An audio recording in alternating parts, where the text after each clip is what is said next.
Friday, giving news on Friday. Because I am your host, Andrew, and this is Crypto Espresso, your teeny tiny daily shot of caffeinated crypto headlines. Let's go. First up, the U.S. Department of Justice has objected to the bankruptcy plan of Bittrex, a cryptocurrency exchange that owes millions of dollars in fines to the government. The DOJ claims that the plan would unfairly prioritize the repayment of customers over the payment of penalties. Bittrex filed for Chapter 11 bankruptcy protection in November of 2022 after the SEC and the CFTC charged it with operating an unregistered securities exchange and violating anti-money laundering rules. The regulators imposed a total of $80 million in fines on Bittrex, which it has not yet paid. According to its bankruptcy plan, Bittrex intends to use its remaining assets, estimated at about $200 million, to repay its customers who have been unable to access their funds since the exchange shut down. The plan also proposes to create a trust that would hold 10% of Bittrex's equity and distribute it to the government agencies once the company emerges from bankruptcy. However, the DOJ argues that this plan violates the bankruptcy code, which requires that creditors with similar claims be treated equally.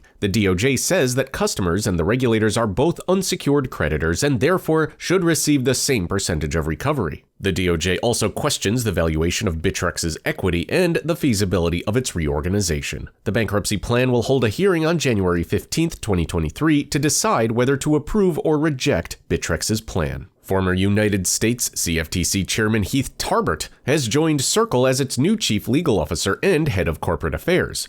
Tarbert has a distinguished career in the public sector, having worked in all three branches of the federal government and in key regulatory agencies. He will replace Flavia Naves, who announced her departure from Circle earlier this year. CEO Jeremy Allaire was recently featured in a Forbes article that covered how Circle is begging Congress to offer regulatory clarity for stablecoins. Circle's flagship stablecoin, USDC, has seen its market share decline over the past year from 34.88% to 23.05%. The company blames the U.S. regulatory environment for favoring its main competitor, Tether, which has grown its market share from 47.04% to 65.89% in the same span of time. The Commonwealth Bank of Australia has announced that it will limit payments to some cryptocurrency exchanges that are considered high risk. The decision was made to protect consumers from potential fraud and scams, as well as to comply with anti-money laundering and counterterrorism financial regulations. According to a statement on the CBA website, the bank will use a risk-based approach to identify crypto exchanges that pose a higher level of risk to customers and the bank.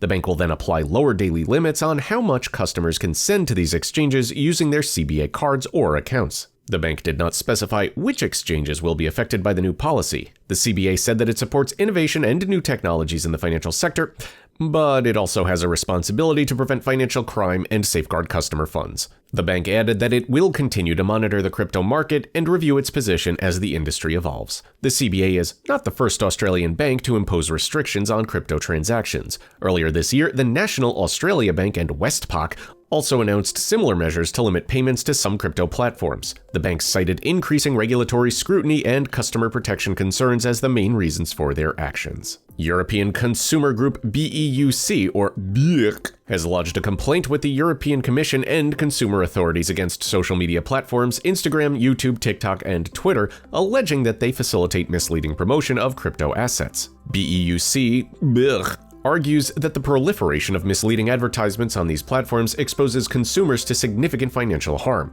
They are calling for stricter advertising policies on crypto and measures to prevent influencers from misleading consumers. BEUC's joint complaint urges the Consumer Protection Cooperation Network to work with European supervisory authorities to ensure that social media platforms implement policies to prevent the paid promotion of crypto scams. And finally, crypto custodian and enterprise wallet provider BitGo has announced its intention to acquire fintech infrastructure company Prime Trust. The acquisition, which is subject to regulatory approval and other closing conditions, would make BitGo the first global digital asset company to provide a full suite of solutions for institutions and fintech platforms. By acquiring Prime Trust, BitGo would expand its wealth management offerings and add another regulated trust company to its network, which already includes trust companies in South Dakota, New York, Germany, and Switzerland. BitGo would also leverage Prime Trust's API infrastructure and exchange network, which are compatible with BitGo's services. The deal comes at a time when the crypto custody market is undergoing rapid changes and challenges, such as the proposed rule changes by the US SEC that would make it harder for crypto companies to act as custodians of their customers' funds.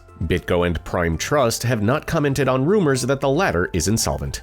And your host Andrew refuses to comment on rumors that he would really appreciate you liking this video, subscribing to our YouTube channel, and clicking on that little bell icon to get buzzed whenever a new Crypto Espresso video goes live. No, nothing to say about that matter.